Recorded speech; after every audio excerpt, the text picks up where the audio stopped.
Hi friends, welcome to my channel Shweta's family.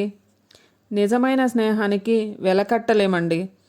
అది ఏంటో మనం ఈ నీతి కథ ద్వారా తెలుసుకుందాం. ఒక రాజ్యానికి విజయేంద్రుడు అనే రాజు ఉండేవాడు. విజయేంద్రుడు చాలా కఠినాత్ముడు, నిరంకుశుడు, ఎవరు చెప్పినా వినడు. అతని పరిపాలన కూడా అతని వలనే ఉండేది. రాజును ఎదిరించే సాహసం ఆ రాజ్యంలో ఎవరికీ లేదు. ధైర్యం చేసి ఎవరన్నా ఎదిరిస్తే కఠినంగా హింసించేవాడు విజయేంద్రుడు. ఆ రాజ్యంలో రవివర్మ, గుణశర్మ అనే ఇద్దరు స్నేహితులు ఉండేవారు. ఒకరి పట్ల మరొకరికి ఎంతో నమ్మకం, విశ్వాసం, అభిమానం, ప్రేమానురాగాలు ఉండేవి. రాజుగారి అఘాయిత్యాలను చూస్తూ అందరిలాగా మౌనంగా ఉండలేకపోయారు ఆ ఇద్దరు మిత్రులు. ఒక రోజున రవివర్మ రాజు గురించి వ్యతిరేకంగా మాట్లాడాడు. సైనికులు అతనిని బంధించి రాజు ఎదుట హాజరుపరిచారు.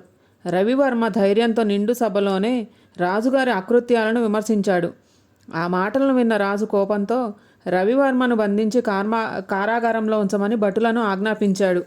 గుణశర్మ ఇదంతా తెలుసుకొని మిత్రుణ్ణి కారాగారంలో కలిసి, నీకోసం నేను చేయగలిగింది చేస్తాను, నా ప్రాణాలను కూడా లెక్క చేయను, నీ కోరిక ఏమిటి అని అడిగాడు గుణశర్మ. సంతోషంతో రవివర్మ, మిత్రమా, నేను మరణించే లోపల ఒక్కసారి నా తల్లి చెల్లిని చూసి వారికి ఏదైనా దారి చూపించి రావాలని ఉంది. ఇంతకంటే నాకు వేరే కోరిక అంటూ ఏమీ లేదు అన్నాడు రవివర్మ.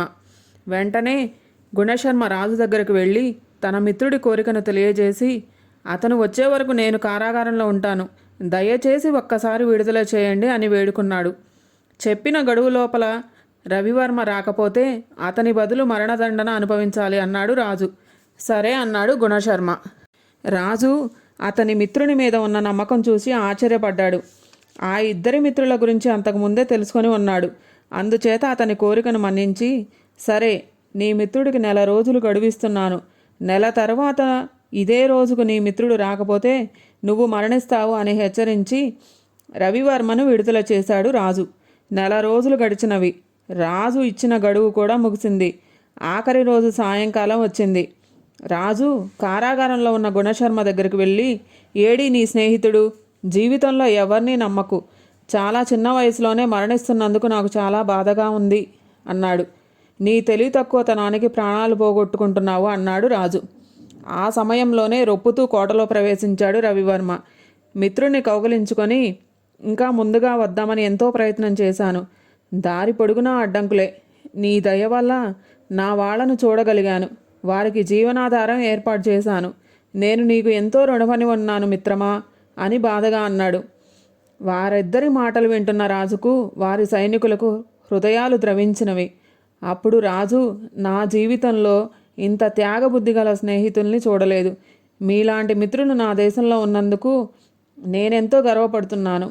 ఈనాటి నుండి నేను కూడా ప్రజల యందు ప్రేమానురాగాలతో ఉంటాను అని రాజు ఇద్దరినీ విడుదల చేశాడు. ఈ వీడియో మీకు నచ్చితే please like, share and subscribe చేయండి. ఈ వీడియోపై మీ అభిప్రాయాల్ని కామెంట్ రూపంలో తెలియజేయగలరు. ధన్యవాదములు.